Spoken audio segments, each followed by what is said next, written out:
El apóstol Juan lo menciona así. Dice que nosotros tenemos la unción, pero este espíritu del anticristo va en contra de la unción. Mire que el versículo 22 dice: ¿quién es el mentiroso sino el que niega que Jesús es el Cristo, o sea, el ungido? O sea, por eso son anti-unción, anticristos. Por eso se llama anticristo. Se habla, allí toda esa carta habla de anticristo, pero también hace referencia a anticristo, que es un espíritu. O sea, anticristos son los grupos satanistas, ateos, feministas, ideología de género, los nazis, los comunistas, los fascistas y todas estas ideologías políticas que se han unido y que le están haciendo la guerra a la iglesia. Ellos están como en el tiempo de Nimrod, de Nabucodonosor, de Nimrod, Mao Zedong, José Stanley, Hitler y entre otros. Y vamos a ver cómo ese espíritu ha operado ya en muchos de esos personajes, porque todos esos personajes han tenido ese espíritu en su interior. Fíjense que si usted se va al libro de Isaías, capítulo 14, si no me equivoco, vamos a corroborar, Isaías capítulo 14, allí el pasaje nos muestra quién es ese espíritu, y este espíritu realmente es el mero espíritu de Lucifer. Allí en ese capítulo de Isaías 14 empieza a hablar alegóricamente de un personaje que se presenta como un sistema político, un rey, y que a la final termina siendo expuesto como el espíritu del anticristo. Este espíritu del anticristo es el mero espíritu de Satanás personificado durante décadas, durante imperios, y se ha extendido hasta nuestro tiempo. Cada vez que él ha hecho su manifestación, lo ha hecho de una manera muy clara, específica. En el tiempo de Nimrod, hizo una torre y puso un personaje llamado Nimrod para establecer esa torre de Babel, la cual se señoreaba sobre las personas. Y por eso es que este espíritu involucra un sistema no solo de un personaje, sino que un sistema político, religioso, espiritual y muy peligroso para la raza humana. Pero también esto es una señal en que Dios siempre interviene en estos tiempos que se manifiesta este espíritu.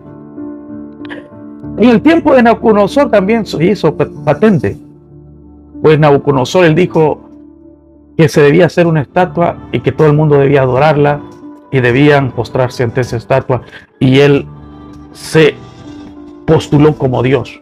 Cuando este espíritu se presenta y se manifiesta, él siempre se postula como Dios.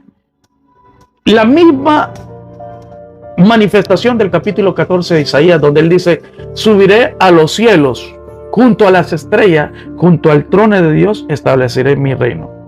O sea, este espíritu, que es el espíritu de Satanás mismo, él siempre ha querido el trono de Dios, y el trono de Dios solo le pertenece a Dios Padre, y por eso Dios dice que ahora se lo entregó también a su Hijo. Por eso es que ahora el Hijo, nuestro Señor Jesucristo, él dice reina a la diestra de Dios Padre, dándonos a entender que ese trono le pertenece al Señor y que nadie más lo va a usurpar.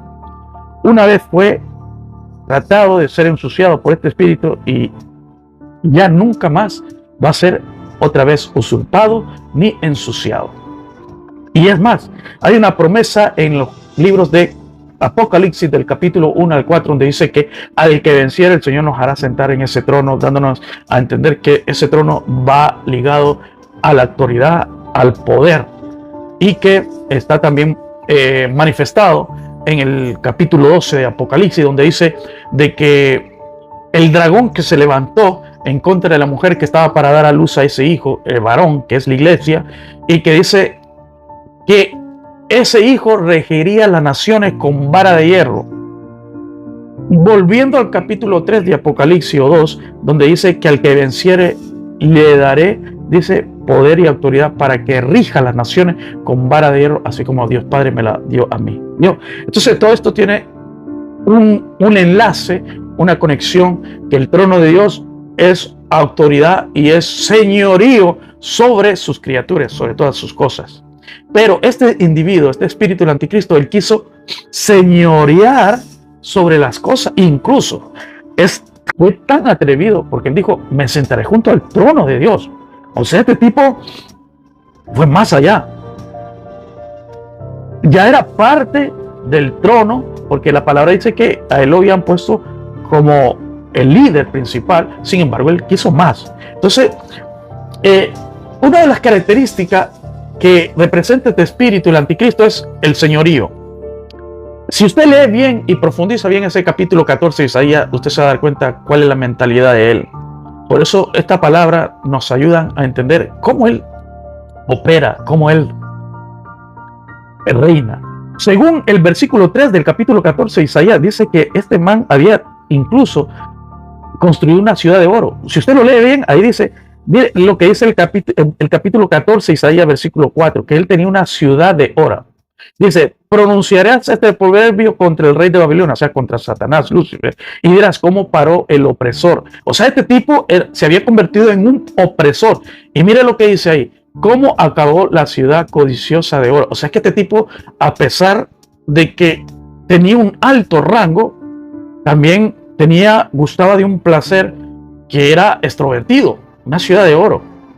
Sin embargo, no le bastó todo esto. Él quiso el trono de Dios y quiso sentarse como Dios. Y si usted lee el capítulo 14 y se va al capítulo 28 de Ezequiel, usted se va a dar cuenta que ahí dice que el Señor le reprende y le dice, tú eres hombre, te quisiste sentar en el trono de Dios como Dios.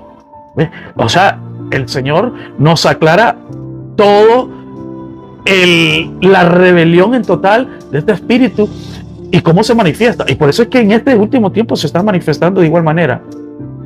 Él se está queriendo enseñorear de sus criaturas, las criaturas que son el pueblo de Dios. Pero esto va más allá, porque la palabra de Dios dice en el libro de Tesalonicenses, en el libro de Daniel, que este tipo dice, llegaría al templo, que se sentaría, dice en el libro de Tesalonicenses, trataría de sentarse en el templo de Dios, haciéndose pasar por Dios. O sea, el templo de Dios somos nosotros. ¿A través de qué? Miren, a través de eso. Entonces, estamos en un tiempo muy peligroso y que uno debe tener mucho discernimiento para saber los tiempos en los que estamos viviendo. Entonces, este tipo dice también en el libro de Daniel, y se levantará contra todo lo que es Dios. El anticristo no es un personaje como muchos se lo han propuesto a la iglesia. El anticristo es un espíritu. Y en todos estos capítulos usted lo va a estar viendo conmigo. Así que si le gusta todos estos mensajes profundos, usted va a estar aprendiendo mucho. Y yo les pido que tengan paciencia conmigo, tengan misericordia, porque también soy hombre y me equivoco. Si hay algunas cosas que usted no está de acuerdo, no se preocupe. Las interpretaciones, hay una diferencia entre ser un mal intérprete o un falso profeta.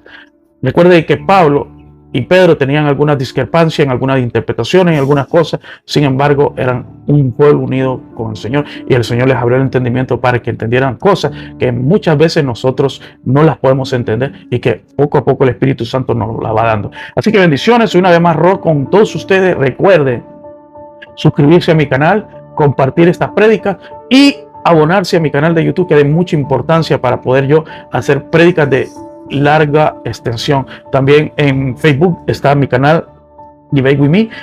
Allí hay unas prédicas que no pueden ser publicadas en YouTube, pero que en Facebook las voy a estar bajando para que ustedes puedan ir escuchando estos mensajes de suma importancia.